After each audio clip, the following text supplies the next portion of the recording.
the executive vice president of policy and the chief economist over at the American Legislative Exchange Council, the author of Rich States, Poor States. He knows a thing or two about tax policy. My very good friend, Jonathan Williams. Jonathan, thanks for joining us here on Morning Line. It's great to have you. Well, thanks so much for having me on the show, my friend. And as always, greetings from the land of make-believe out here in Washington, D.C. I love that. Yeah, Jonathan, you're up there in the land of nod, right? 60, what do you always call it? Like 50 square miles surrounded by reality, right? Or whatever it is. That's right. That was Ronald Reagan's line that I cribbed. And, he was good on so many things, but he hit that one out of the park. It is an island surrounded by reality here. Jonathan, Rush is right, isn't he? I mean, I've never seen a presidential candidate so brazenly giddy about the prospect of eliminating the signature accomplishment of the current occupant. I mean, we were all hoping that Donald Trump would do something with Obamacare, but that was an issue that a lot of people were conflicted on, right? The idea that a presidential candidate would happily run around the country, or I guess project around the country from his basement, the fact that he's going to raise taxes, I mean, that's historic in itself, isn't it? It really is, and especially as you mentioned, that the Tax Cuts and Jobs Act signed into law by President Trump in December of 2017, now that American working families are taking advantage of those cuts, such as the standard deduction being doubled, the child care tax credit being doubled. These are very difficult things for those on the left to demonize, even those that don't like tax cuts, who have always painted tax cuts at the federal level as giveaways to the millionaires and billionaires, using the line from Bernie Sanders. This is a tax cut that was good for hardworking Americans across the board, and it will be made to be seen if he's going to be successful at this. But you're right, it's a brazen attempt to attack a tax cut plan that was pro-growth and good for American families. Yeah, and Jonathan, would you once again? I feel like we have to put this to rest every single time I talk to you. But would you once again put to rest the fact that the Tax Cut and Jobs Act, it was not just for the wealthy, was it? It was not just for the millionaires and billionaires. And if Joe Biden undoes those tax cuts, it will harm middle class families all across the country, won't it? Well, that's right. I mean, on its face, if you hear different things from his campaign and from his selection for vice president, Senator Harris, who is rated to be the most liberal member of the United States Senate, which is tough to do these days with Bernie Sanders and Elizabeth Warren there. But depending on which line of theirs you take, if you do get into office and repeal the Tax Cuts and Jobs Act, it is a massive tax cut repeal. It was a benefit for hardworking families across the board. Child care tax credit, the standard deduction being probably the two biggest for average families that would go away with the Tax Cuts and Jobs Act going away. And the other thing, Tim, is one of the big factors of that was how it made America competitive again and was bringing back jobs from overseas and manufacturing from Mexico to Michigan, which we never thought was possible because it's getting our business taxes back down in a way. So it had so many positive effects on the American economy. It is remarkable. They're talking about repealing in the first 100 days in office, I believe. And Jonathan, the Democrats, they're so good on the left at messaging. I think we've gotten much better. People like you, radio shows like this, Fox News, OAN, Newsmax, we've definitely provided an alternative. But, let's be honest, they've still got us outnumbered in numbers. Not in quality, but maybe in quantity. And they came up with this metric of, well, we're only going to raise taxes on those making $400,000 a year or more. And that is, on its face, that sounds like a lot of money. It sure does. But Jonathan, don't they mean, and I've been debating this with other people, when they throw that out, what they say versus what they mean is they're going to go after the small businesses, the mom and pop shops, the single owner or maybe couple owned bar and grills or the bakeries or the florist shops.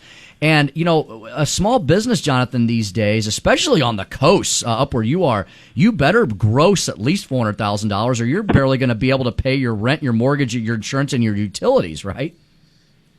Yeah, that's exactly right. Let's not forget small businesses pay on the individual side of the income tax. Mm-hmm. In many cases, the vast majority of them do. So your average mom and pop business, the NFIB numbers across the country, and especially high cost of living areas, would be hugely affected. And also, let's not forget that Americans across the board pay business taxes, maybe not directly, but when we go and buy something at the store and we saw the cost went up on our favorite product or the size of the product got smaller, inflation happens, and a lot of times that's because of business taxes getting passed along to everyday consumers. And so something that he, as the former vice president, is not repentant about is repealing the business side tax cuts. And of course that comes back and is a tax on everybody who's going to buy things at the grocery store. Mm-hmm, absolutely. Jonathan, let's move. Let me segue you to the next issue that the Democrats seem absolutely giddy about, and that's this issue of hoping that Joe Biden wins the presidential contest next week, and then Chuck Schumer can start moving forward on his plan to bail out all these fiscally mismanaged states. And you actually wrote an article about that, published in the Wall Street Journal last week. And you talk about what the alternative would be to a bailout for fiscally mismanaged states. First of all, Jonathan, I bet a lot of people have no idea what we're talking about now because the national liberal media has absolutely sidestepped this issue. They're avoiding it. They just want it to happen. What are we talking about when we talk about a bailout of the blue states?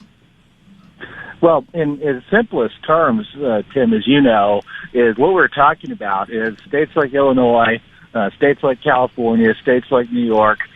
They've spent like drunken sailors in many cases, and not just recently. We're talking over the case of multiple years, if not multiple decades, in so many of those states. They haven't paid their bills.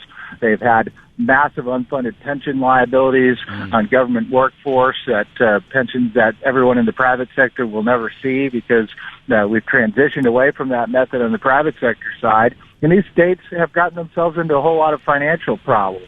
And then now we see an effort in Washington, and if the right set of characters, I think, take over the White House and Congress, there will be probably a successful effort to then bail out these states. And unfortunately, that would mean hardworking Missouri taxpayers and hardworking Michigan taxpayers from my home state, and states that have tried to get things right and balance their budget. Like when you were there, Tim, as Speaker, you worked hard to balance the budget. That means that all of us are going to pay for those bad decisions in places like Illinois and California and New York, states that have just been irresponsible and now are going to be rewarded, unfortunately, for that irresponsibility if the bailout of those states is successful. And Jonathan, perhaps not any consequence or any strangeness here, but people probably don't know about it. There's a whole ton of states, and we have this in St. Louis City and Kansas City. A lot of states have an earnings tax. So on top of your state income tax, on top of your federal income tax, on top of your property taxes and your personal property taxes we have in Missouri, some states have an additional earnings tax. St. Louis and Kansas City have an earnings tax. Maybe no consequence, Jonathan. The states that have all these extra taxes, who tax income even at an additional amount over and above just the statewide income tax, their spending happens to be a lot higher per resident as well, doesn't it? Yeah, it sure does.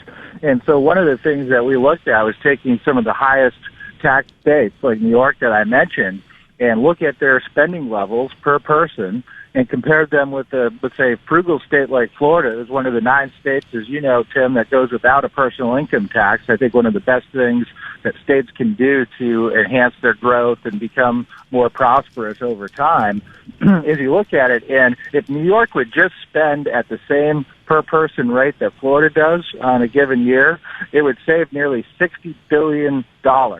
$60 billion they would save, and that's roughly what they're asking for, ironically, in a federal bailout, and just asking that taxpayers from other states take care of their big spending errors over the years. If they would just get down to kitchen table budgeting, Tim, that small businesses and families have to do on a monthly basis, New York and California and Illinois could figure their way out of this problem. The fact is that those big spending politicians don't want to do those difficult decisions, and they'd love it if Missouri taxpayers would come in and backfill what their mistakes have been over years. Yeah, and Jonathan, that's $60 billion. And as bad as New York is, I'm looking at your article here entitled The Alternative to a Bailout for Fiscally Mismanaged States. It was published in the Wall Street Journal. You can find it on a couple other sources as well. As bad as New York is, Joe Biden's current home state of Delaware dwarfs them at over 8,000 per person. Hawaii's way up there and others.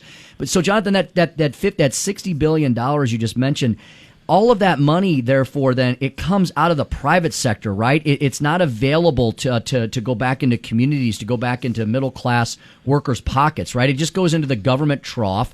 And it would be one thing, right, if states like New York, Connecticut, California spent the money wisely.